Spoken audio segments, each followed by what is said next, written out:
Nunca pensé que una sola frase pudiera desmoronar todas las certezas de mi vida. Aquella noche, cuando escuché a mi nuera hablar con un temblor en la voz que nunca antes había notado, sentí que algo oscuro se escondía detrás de sus palabras. Fue como si el aire en la sala se volviera pesado, como si los muros de mi casa hubieran absorbido un secreto demasiado grande para sostenerlo. Antes de continuar, comenta aquí de donde me escuchas y suscríbete al canal. Eso me ayuda a llevar esta historia a más personas que quizás necesiten oírla. Siempre me consideré una mujer de fe tranquila, alguien que encontraba en la rutina un refugio seguro contra las tormentas de la vida. Pero esa noche, la voz de Marta, mi nuera, rompió el silencio con un filo que aún me corta el alma al recordarlo. No eran solo las palabras, era el miedo escondido en sus ojos, el modo en que evitaba mirarme de frente mientras dejaba a mi nieta Lucía en mis brazos. Algo dentro de mí me gritaba que prestara atención. Lucía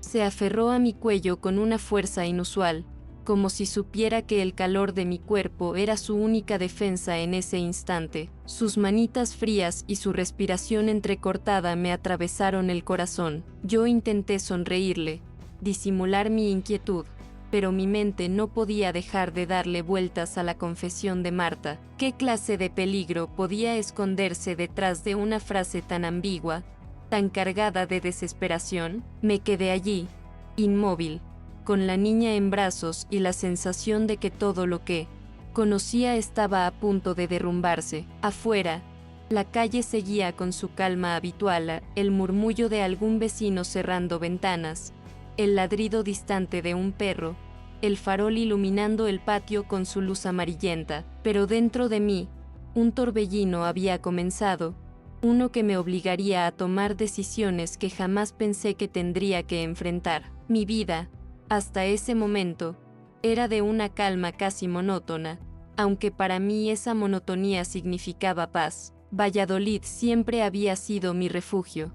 Sus calles estrechas, las fachadas antiguas que parecían conservar secretos de generaciones enteras, y el aire frío que en invierno se colaba por todas las rendijas, obligándonos a encender braseros y a reunirnos en torno a una taza de café caliente. Yo vivía en un barrio modesto, donde todos se conocían y donde un saludo en la calle era casi una obligación moral. Cada mañana, me despertaba con el tañido de las campanas de la iglesia cercana. Ese sonido, repetido y solemne, era mi despertador natural, un recordatorio de que mi fe y mis costumbres iban de la mano. Lo primero que hacía al abrir los ojos era dar gracias, aunque fueran palabras sencillas, pronunciadas en silencio. Después, me envolvía en un chal de lana que había tejido años atrás y me preparaba para salir rumbo a la misa de las 8. La misa no era solo un acto religioso,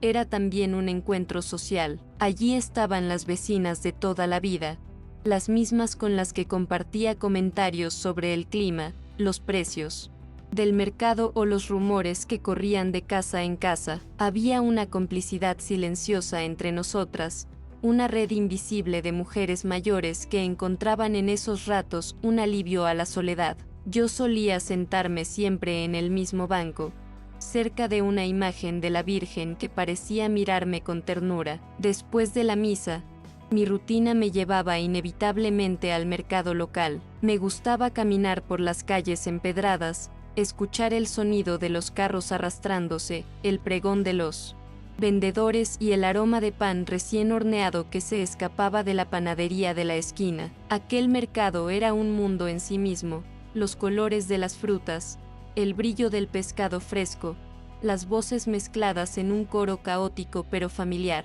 Yo elegía mis compras con calma, intercambiando unas palabras con los tenderos que ya conocían mis gustos. Al volver a casa, solía detenerme unos minutos en el patio. Allí me esperaba mi pequeño jardín, ese rincón que había construido con paciencia y amor.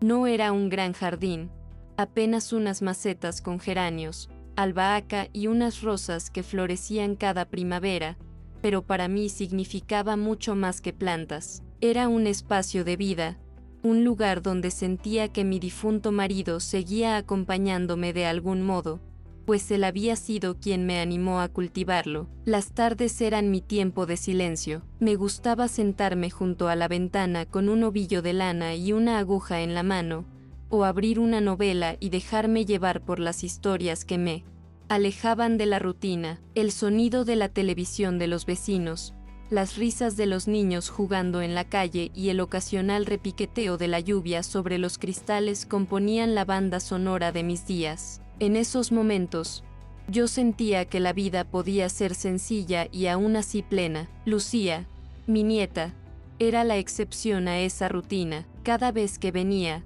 la casa cambiaba de ritmo, sus risas llenaban los rincones, su energía me obligaba a dejar a un lado las labores y a inventar juegos improvisados. Escuchaba cantar canciones infantiles, mezclar colores en sus dibujos y corretear con la ligereza de quien no conoce aún el peso de las preocupaciones. Su presencia era una bocanada de aire fresco que me recordaba que la vida, incluso en la vejez, podía ser luminosa. Mi hija Clara solía visitarme con ella, aunque no tanto como me hubiera gustado. Su trabajo le absorbía la mayor parte del tiempo, y yo entendía que debía construir su propio camino. A veces notaba en sus ojos un cansancio profundo, como si cargara con más responsabilidades de las que podía sostener, pero no me atrevía a preguntarle demasiado. Había aprendido que los silencios, en ocasiones, eran la manera de respetar la intimidad de los hijos. Con Marta, mi nuera, la relación era más distante. Nunca discutimos, pero tampoco logramos una cercanía verdadera. Ella era reservada,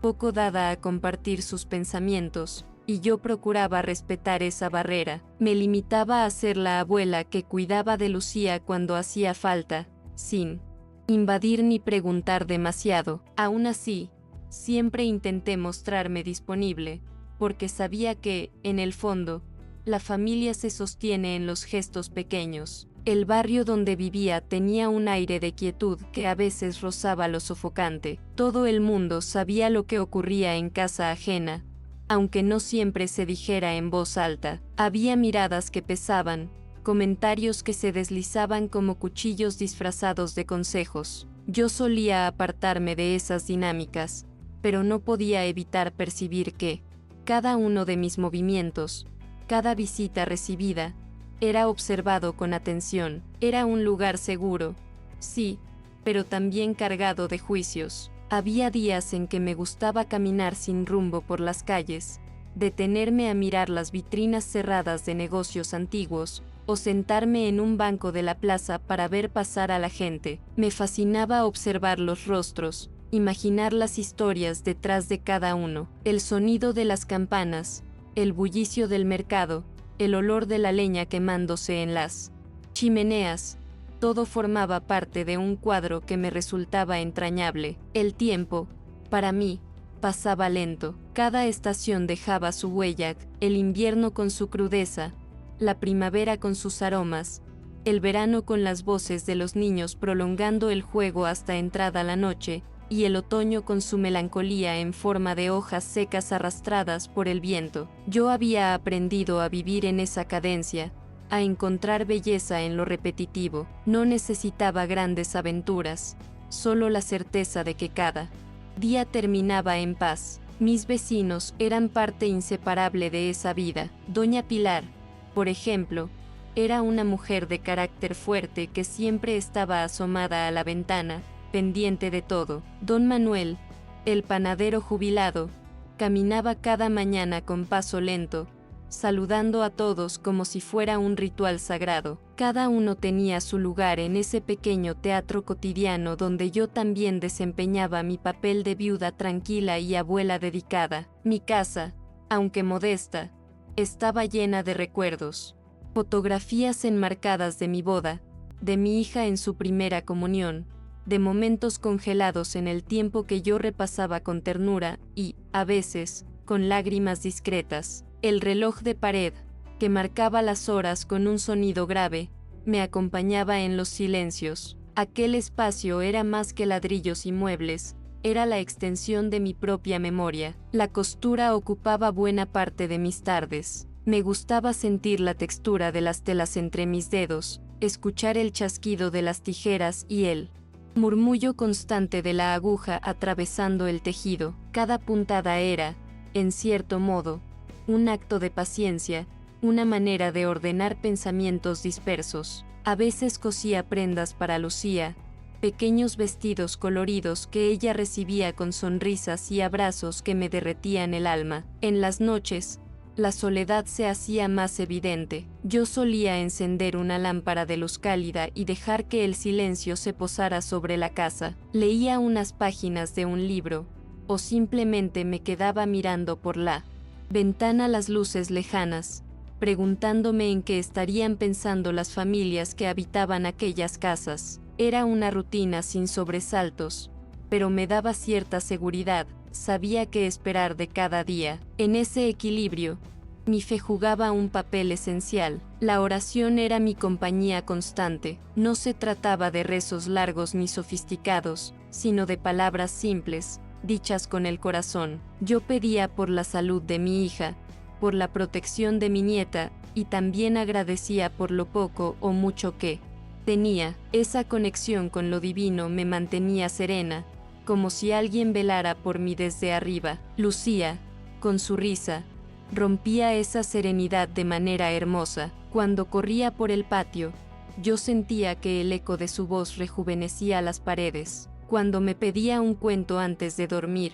yo volvía a sentirme madre, recordando los años en que Clara era pequeña. Ella era, sin duda, mi alegría más grande, el faro que iluminaba mis días grises. A pesar de esa dicha, había momentos en que el silencio de Marta me desconcertaba. Veía en sus gestos cierta tensión, una forma de morderse los labios que parecía contener algo no dicho. Yo lo percibía, pero elegía no profundizar, tal vez por miedo a lo que pudiera descubrir, tal vez porque prefería creer que mi mundo seguía siendo tan simple como aparentaba. Nunca imaginé que, detrás de esa aparente calma, se escondía una tormenta que pronto iba a arrasar con todo lo que conocía. Mi vida, que parecía tan ordenada y estable, estaba a punto de enfrentar una sacudida que cambiaría para siempre la manera en que entendía la familia, la fe y el amor que me unía a mi nieta. Aquella tarde comenzó como cualquier otra. Yo había preparado una sopa sencilla para la cena y esperaba tranquila en el salón cuando sonó el timbre. Al abrir la puerta, me encontré con Marta, mi nuera, con Lucía de la mano. La niña parecía más callada de lo habitual, con los ojos bajos y una expresión apagada. Marta, en cambio, estaba nerviosa, movía las manos sin cesar y evitaba mi mirada como si tuviera miedo de que yo descubriera algo que intentaba ocultar. Me pidió, casi sin rodeos, que me quedara con la niña esa noche. No era extraño, ya en otras ocasiones me había hecho el mismo encargo, pero había algo distinto en su tono. Era más urgente, más quebrado. Yo asentí sin hacer preguntas, aunque en mi interior empecé a sentir un nudo en el estómago. La forma en que su voz temblaba, como si estuviera a punto de romperse, me hizo presentir que detrás de aquella petición había una verdad incómoda. Mientras me entregaba a Lucía, Marta murmuró unas palabras que me helaron la sangre. Cuídala bien, por favor, no la dejes sola esta noche. No era una súplica normal, sonaba como un ruego desesperado, cargado de un miedo profundo. Yo me quedé en silencio, tratando de darle una sonrisa tranquilizadora a la niña, pero mi corazón empezó a latir con fuerza, golpeando en mi pecho como si quisiera advertirme de un peligro invisible. Lucía me abrazó con fuerza, hundiendo la cara en mi cuello. Sentí sus sollozos silenciosos y un escalofrío recorrió mi espalda. Nunca la había visto así, retraída, temblorosa, con la inocencia alterada por algo que no alcanzaba a comprender. Yo acaricié su cabello con ternura, intentando calmarla, mientras Marta, con un suspiro cansado, se despedía apresuradamente. No hubo explicaciones, solo esa frase inquietante que resonaba en mi cabeza: Cuando cerré la puerta y escuché sus pasos alejándose por la calle,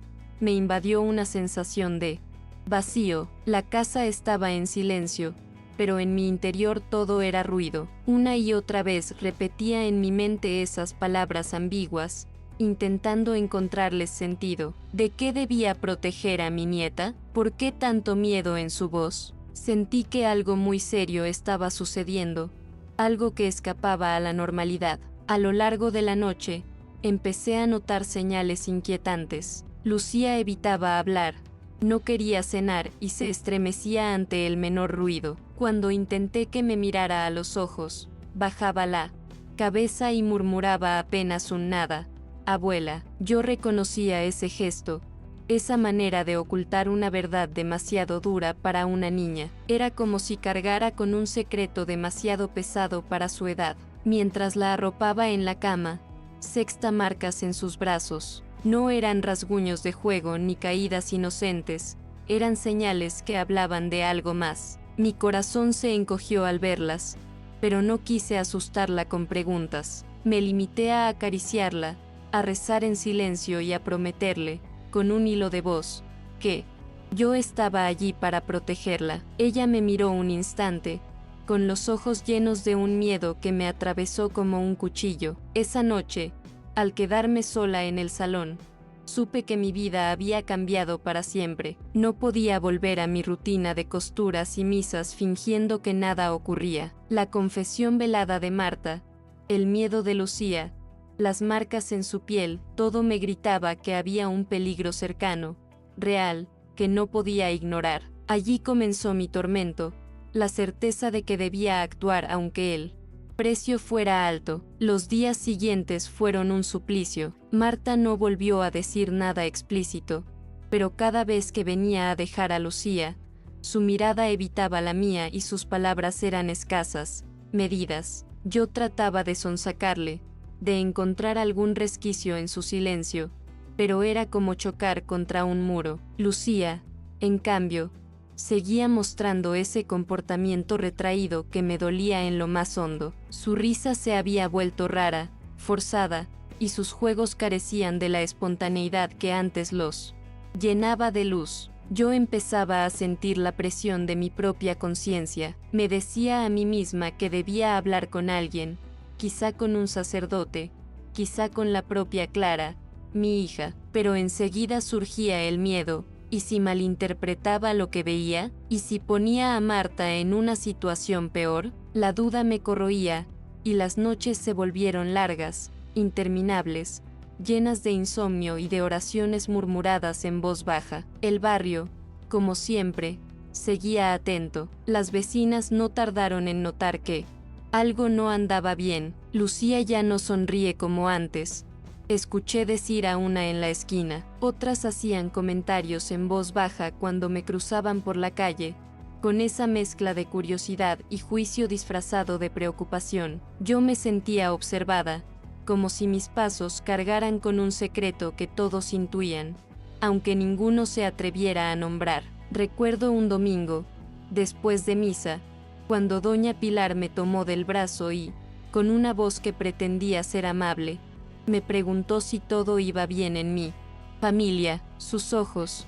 sin embargo, brillaban con la ansiedad del chisme. Yo respondí con una sonrisa forzada, diciendo que todo estaba en orden, pero por dentro sentí un nudo en la garganta. No podía confiar en ella, ni en nadie del barrio. Temía que cualquier palabra maldicha se convirtiera en un rumor que terminaría por empeorarlo todo. El peso del silencio era insoportable. Marta, cada vez que dejaba a Lucía, parecía más cansada, con ojeras profundas y un gesto ausente. Yo veía en ella señales de alguien que vivía atrapada en una jaula invisible. Sin embargo, su obstinación en no contarme nada directamente me desarmaba. ¿Cómo intervenir sin que me acusara de entrometerme? ¿Cómo proteger a Lucía sin tener pruebas concretas de lo que estaba pasando? Fue entonces cuando noté algo que me heló el alma. Una tarde, mientras ayudaba a Lucía a dibujar,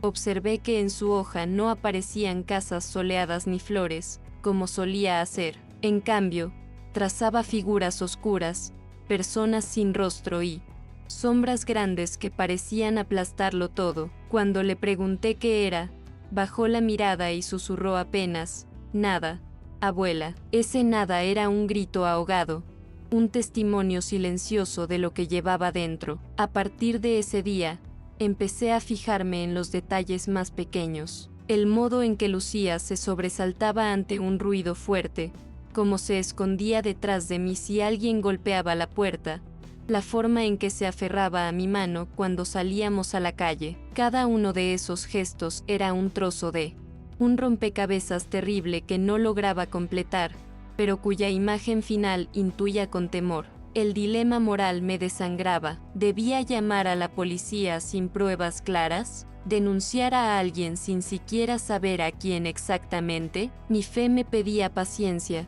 prudencia, pero mi corazón de abuela me exigía actuar. Cada oración en la iglesia se volvía un clamor desesperado, como si quisiera que Dios mismo me diera una señal de qué camino tomar. Pero el cielo guardaba silencio. Mientras tanto, Clara, mi hija, parecía vivir ajena a todo. Yo la veía agotada por el trabajo, corriendo de un lado a otro, sin detenerse a observar las sombras que cubrían a su propia hija. Intenté hablarle en una ocasión, mencionando que Lucía estaba más apagada. Clara me respondió con un gesto cansado: son cosas de niños, mamá, se le pasará. Esa respuesta me dolió, porque significaba que yo estaba sola en mi sospecha. El barrio comenzó a murmurar más fuerte. Un día escuché, al pasar frente a la carnicería, a dos mujeres que decían: algo raro pasa en esa casa. No dijeron más,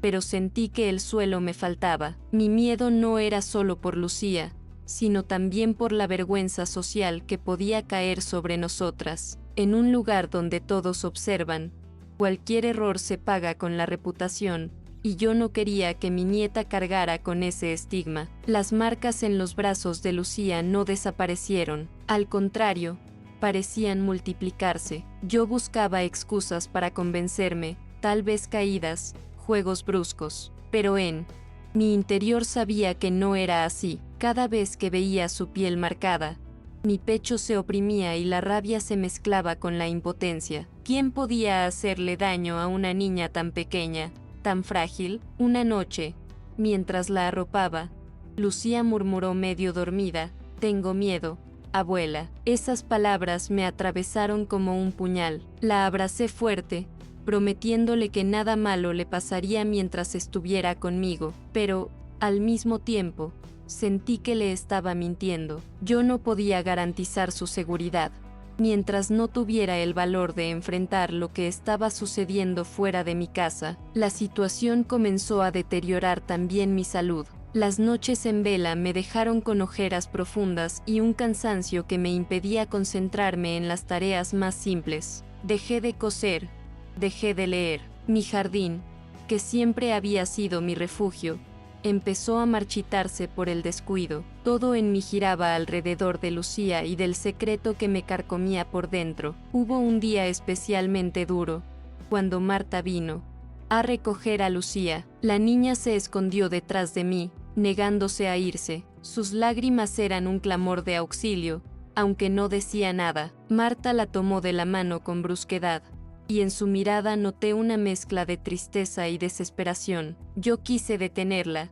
quise decir algo, pero me faltó el valor. Esa cobardía me pesó durante semanas. El juicio de los demás se volvió más evidente. Rosa, se te ve preocupada, me decía don Manuel, el panadero. ¿Está todo bien con tu familia? Yo respondía con evasivas, pero sabía que mi silencio alimentaba aún más las sospechas. Era un círculo vicioso. Mi miedo a hablar me aislaba, y ese aislamiento hacía que los demás imaginaran lo peor. Me sentía atrapada en una tela de araña. Incluso mi fe comenzó a tambalearse. Durante una confesión, intenté explicar al sacerdote lo que ocurría sin dar nombres. Él me aconsejó prudencia, paciencia, esperar una señal clara, pero yo salí de allí con más dudas que certezas. ¿Cuánto tiempo más podía esperar? ¿Y si esa Espera significaba permitir que el daño continuara. Las visitas de Marta se hicieron más esporádicas,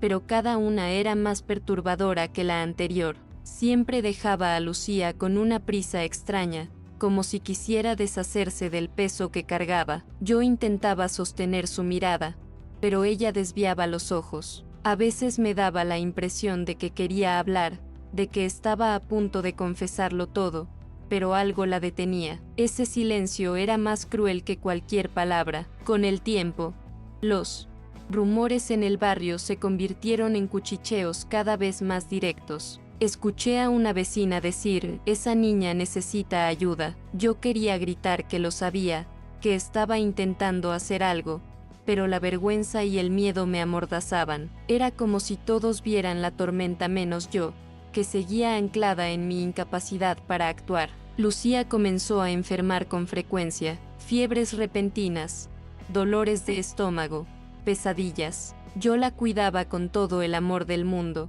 preparando infusiones, velando su sueño, cantándole suavemente para calmarla, pero cada vez que despertaba llorando, yo sentía que mis cuidados eran insuficientes. No bastaba con darle calor, necesitaba darle seguridad, y esa seguridad solo podía venir de enfrentar la verdad. El recuerdo de mi difunto esposo empezó a pesarme. Él siempre decía que la familia estaba por encima de todo, que había que protegerla sin importar el costo. Yo me preguntaba qué habría hecho él en mi lugar. Esa reflexión me dolía, porque sabía que yo estaba fallando a esa promesa implícita de protección. Sentía que lo traicionaba a él y, sobre todo, traicionaba a Lucía. La tensión alcanzó un punto insoportable cuando un día, al recoger a Lucía, Marta me dijo con voz temblorosa, gracias por cuidarla, no sabes lo que significa. Su mirada se quebró por un instante, y yo vi un océano de miedo en sus ojos. Esa fue la primera vez que tuve la certeza absoluta, algo terrible estaba ocurriendo en esa casa. Ya no eran solo sospechas, era una verdad que se me imponía con crudeza. Yo intentaba buscar fuerzas en la oración, pero cada vez que cerraba los ojos para rezar, lo único que veía era el rostro asustado de mi nieta. Mis plegarias se convirtieron en súplicas desesperadas, no en serenidad. Sentía que Dios me escuchaba, pero que la decisión seguía siendo mía. Era como si me dijera, Rosa, tienes que actuar. El aislamiento me consumía. Dejé de hablar con mis vecinas, me excusaba de reuniones, incluso falté a misa algunos días por la vergüenza de enfrentar las miradas inquisitivas. Todo en mí se redujo a la angustia por Lucía, y en ese encierro emocional, la desesperación empezó a ganar terreno. Sabía que la vida de mi nieta estaba en riesgo,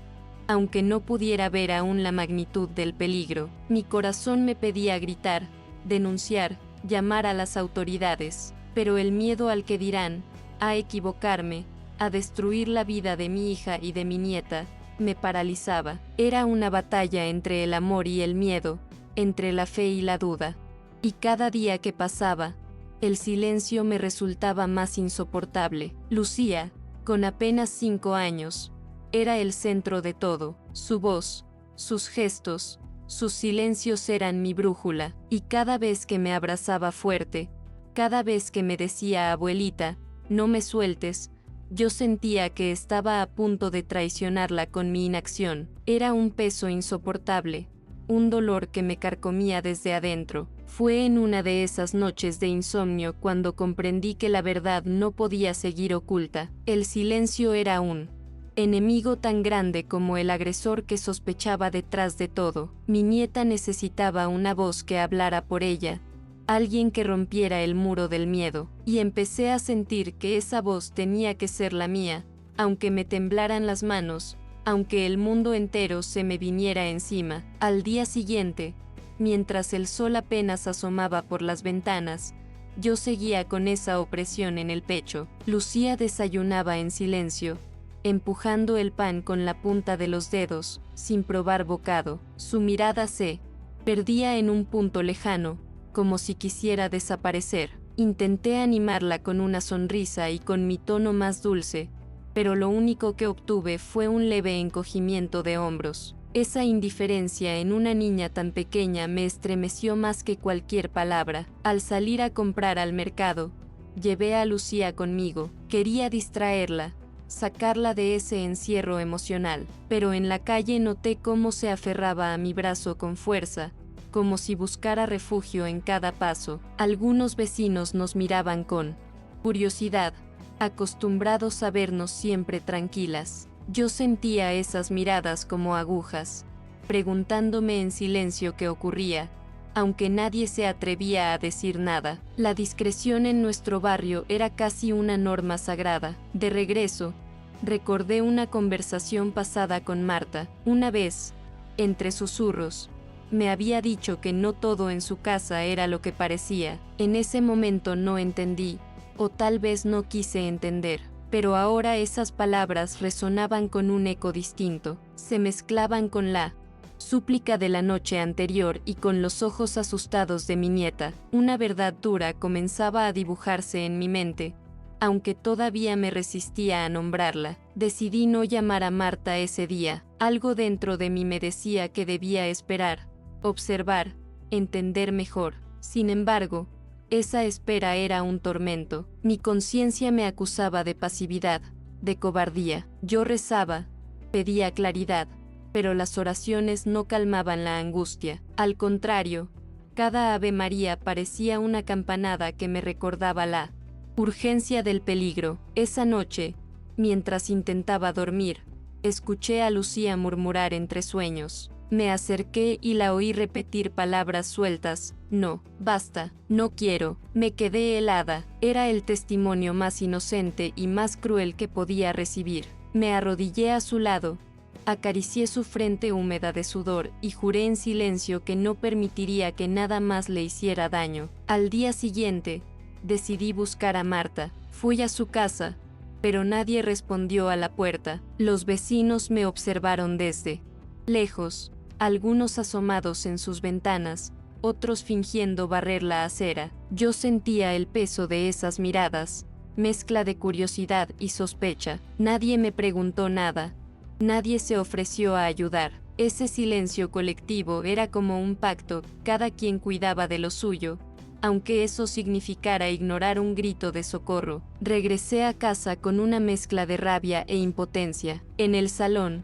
Lucía jugaba con una muñeca, pero de una forma extraña, la abrazaba con tanta fuerza que parecía querer protegerla de un enemigo invisible. Ese gesto me rompió por dentro. ¿Acaso la niña estaba representando con aquel juego lo que vivía en silencio? No supe cómo reaccionar. Me limité a sentarme junto a ella, a sostenerla en silencio, a compartir su fragilidad. Esa tarde, llamé por teléfono a Marta. Su voz sonaba distante, como si hablara desde un lugar lleno de sombras. Le pregunté si estaba bien, si necesitaba algo. Ella respondió con evasivas, hasta que dejó escapar una frase que me heló: no preguntes.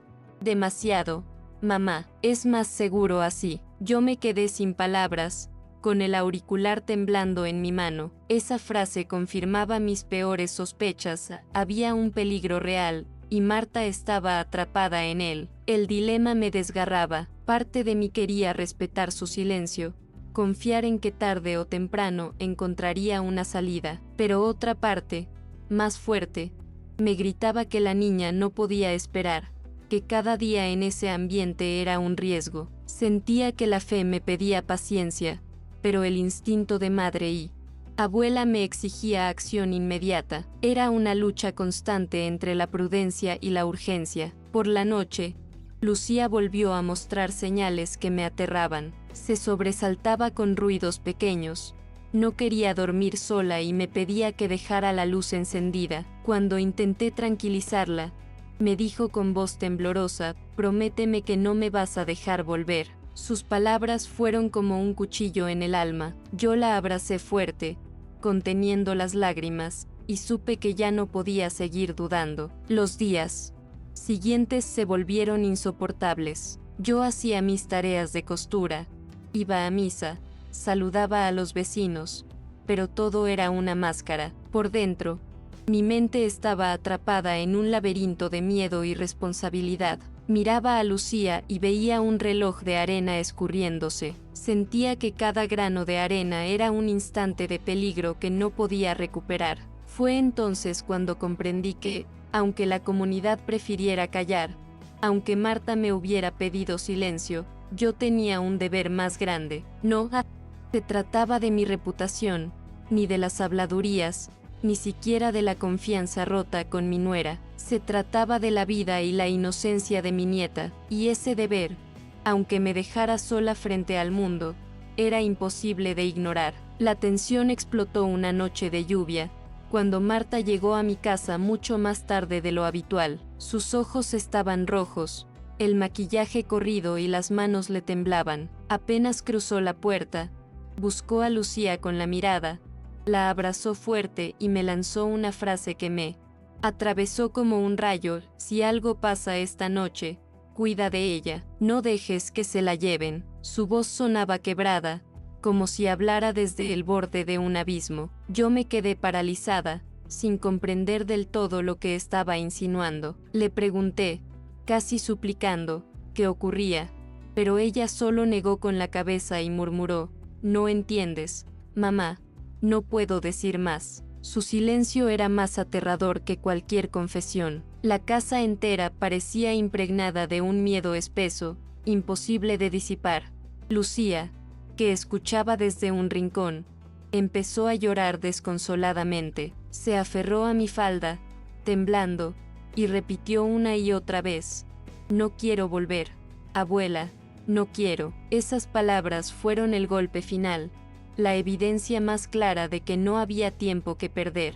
Sentí que el corazón me estallaba en el pecho, que el aire me faltaba, pero en medio de ese torbellino algo en mí se encendió. Marta me miró con ojos desesperados, como rogando que la entendiera sin decir nada. En ese instante, supe que no podía seguir callando, que el silencio ya no era una opción. El peligro estaba allí, tangible, respirando en nuestra sala, y yo, como madre y como abuela, tenía que elegir entre la obediencia ciega a una confidencia o la salvación de la niña. Con manos temblorosas, caminé hasta el teléfono fijo de la cocina. Cada paso me pesaba como si cargara el mundo entero. Marcaba los números despacio, como si mi cuerpo resistiera la decisión que mi corazón ya había tomado. Marta me gritaba que no lo hiciera, que estaba poniendo todo en riesgo, pero yo sabía que el riesgo ya estaba aquí, y era insoportable. Al escuchar la voz de la operadora de la policía, sentí un nudo en la garganta. Apenas pude articular las palabras: necesito ayuda. Es por mi nieta. Era la primera vez que lo decía en voz alta, que le daba forma a ese horror que llevaba días atormentándome. Al pronunciarlo, sentí una mezcla de culpa y liberación, como si al fin hubiera roto un muro de silencio que nunca debió existir. Marta lloraba, se llevaba las manos a la cara y repetía: no entiendes lo que has hecho. Pero yo, aunque destrozada, no me dejé vencer. Sabía que la traición a su confianza era también el acto más puro de amor hacia Lucía. Sabía que el precio sería alto, que nada volvería a ser igual, pero no podía retroceder. Los minutos hasta que llegó la patrulla parecieron horas eternas. Afuera, la lluvia golpeaba los cristales con furia, como si acompañara la tormenta que se desataba dentro de nuestra casa. Yo abracé a Lucía con todas mis fuerzas, repitiéndole que no estaba sola, que nada malo le pasaría mientras yo estuviera allí. Cada palabra era también un juramento a mí misma. Cuando por fin sonó el timbre y sexta las luces azules reflejadas en la ventana, sentí que mi vida daba un giro irreversible. Abrí la puerta con el alma hecha pedazos, recibiendo a los agentes como quien abre un confesionario. Ya no había marcha atrás, la verdad había salido a la luz, y con ella, todas las consecuencias que me esperaban. En ese instante comprendí que mi papel en esta historia ya no era el de una abuela discreta y obediente, sino el de una guardiana dispuesta a enfrentarse al mundo entero por su nieta. Había roto el pacto del silencio, y aunque me costara la paz de mi familia, sabía que había elegido el camino correcto. Después de la intervención de la policía, la casa quedó en un silencio pesado y absoluto. Marta fue llevada a declarar y, aunque no entendía todos los detalles, comprendí que su vida también estaba en peligro. Lucía, por primera vez en semanas, sonrió tímidamente. Ese gesto, pequeño pero lleno de significado, me hizo comprender que había tomado la decisión correcta, aunque el costo fuera alto. La investigación reveló la verdad. Marta estaba viviendo bajo amenazas y violencia que yo solo había vislumbrado. La noticia me llenó de un dolor que mezclaba rabia, tristeza y alivio. La realidad era más cruda de lo que podía imaginar, y me sentí agradecida de haber intervenido a tiempo. Cada lágrima derramada por mi nieta valía cada minuto de miedo y dudas que había enfrentado. La relación con Marta cambió para siempre. Las palabras de agradecimiento y temor se entrelazaban cada vez que nos cruzábamos, y aunque la distancia se mantuvo, existía un respeto tácito y un reconocimiento de lo que cada una había hecho por Lucía. Comprendí que el amor familiar a veces exige decisiones imposibles, y que proteger a los más vulnerables puede significar romper los lazos de confianza momentáneamente. Lucía recuperó lentamente su alegría, sus juegos volvieron a ser coloridos, sus risas se expandieron por la casa y la luz volvió a su mirada. Cada vez que la abrazaba, sentía una fuerza renovada en mí, una certeza de que la valentía y la compasión pueden superar incluso los miedos más profundos. Había aprendido que cuidar no siempre es cómodo ni sencillo, pero sí imprescindible. En mi rutina diaria, algo cambió sutilmente. Las misas, las compras y la costura continuaron, pero ya no eran simplemente actos de rutina. Cada acción estaba impregnada de una nueva conciencia. La vida es frágil y, a veces, se necesita coraje para preservarla. Mi fe se fortaleció, no como un acto pasivo, sino como una fuerza que guía decisiones difíciles y protege lo que más amamos. Aprendí a escuchar, no solo con los oídos, sino con el corazón. Las señales de alerta ya no pasaban desapercibidas. Un gesto, una mirada, un silencio, podían hablar más que cualquier confesión. Esta nueva sensibilidad me permitió anticipar peligros y responder con determinación, con la certeza de que el amor verdadero exige acción. La experiencia me enseñó también sobre la fuerza interna. Descubrí que soy capaz de decisiones difíciles, que la moral y la valentía pueden coexistir, y que la protección de los inocentes es una obligación que trasciende la comodidad y el miedo. Cada decisión tomada esa noche me transformó y consolidó una seguridad en mí misma que antes desconocía. Mis vecinos, aunque curiosos y atentos, aprendieron a respetar mi silencio y discreción. Ya no se trataba de ocultar nada, sino de mostrar que la vida familiar, por más tranquila que parezca, puede ocultar desafíos invisibles. Comprendí que el juicio ajeno es inevitable, pero la conciencia de haber hecho lo correcto pesa más que cualquier mirada externa. Rosa Fernández, la mujer que siempre había sido serena y cuidadosa, se convirtió en alguien capaz de enfrentar el peligro, romper el silencio y sostener con firmeza a su familia. Esa transformación no se notaba en gestos grandilocuentes, sino en la paz silenciosa que acompañaba cada decisión y en la certeza de haber protegido lo más sagrado, la inocencia de su nieta. Si conoces a alguien que necesita escuchar esto, comparte la historia. Historias como esta no pueden quedarse en silencio. Proteger a los vulnerables requiere coraje, y a veces, una decisión en la noche más oscura puede salvar una vida y transformar el corazón para siempre.